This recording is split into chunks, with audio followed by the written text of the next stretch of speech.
ഇന്ന് നമ്മൾ കാണിക്കുന്നത് നെല്ലിക്ക കറി ഇടുന്നത് എങ്ങനെയാണെന്നാണ്. ഈ നെല്ലിക്കേനെ നമ്മൾ ഉപ്പിട്ട്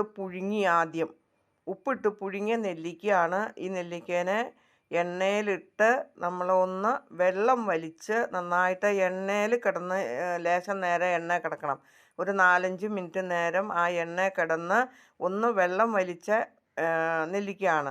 ഈ നെല്ലിക്കയിലേക്ക് പിന്നെ നമ്മൾ ചേർക്കണത് എന്താണെന്ന് ചോദിച്ചു കഴിഞ്ഞാൽ അതേ പച്ചമുളക്, കറിവേപ്പില, വെളുത്തുള്ളി, ചുവന്ന മുളക് മുറിച്ച് വേവിച്ചത്, ഇതെല്ലാം കൂടെയും ആദ്യം വറുത്ത് കോരിയതാണിത്. ആദ്യം വറുത്ത് കോരിയത് ഇതിലിട്ട് നമ്മൾ ഇളക്കണം. അതിനകത്തേക്ക് പിന്നെ വേണ്ട സാധനങ്ങൾ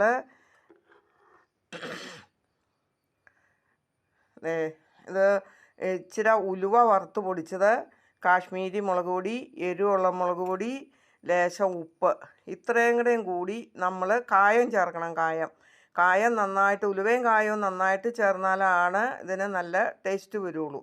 ഇനി നമ്മൾ ഇതെല്ലാം കൂടെയും ചേർത്ത് ഇതിനകത്തേക്കിട്ട് ഇളക്കാൻ പോവുകയാണ്. ഇതെല്ലാം കൂടെയും ചേർത്ത് ഇതിനകത്തേക്കിട്ട് നമ്മൾ നല്ലോണം ഇളക്കി യോജിപ്പിച്ചതിന് ശേഷം ആ നെല്ലിക്ക വെന്ത വെള്ളം തന്നെയാണ് ഇതിനകത്തേക്ക് ഒഴിക്കാൻ പോണത്. ആ നെല്ലിക്ക വെന്ത വെള്ളം കളയണ്ട.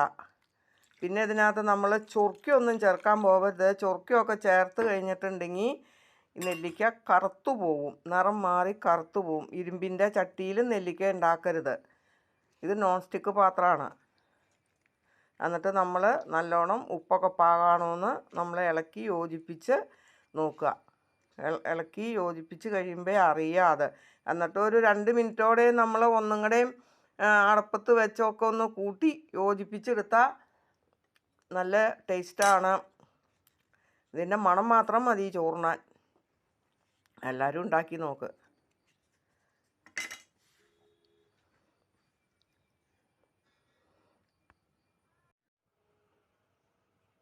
നെല്ലിക്കയുടെ സൂപ്പർ കറി, നെല്ലിക്ക കറിയാക്കി.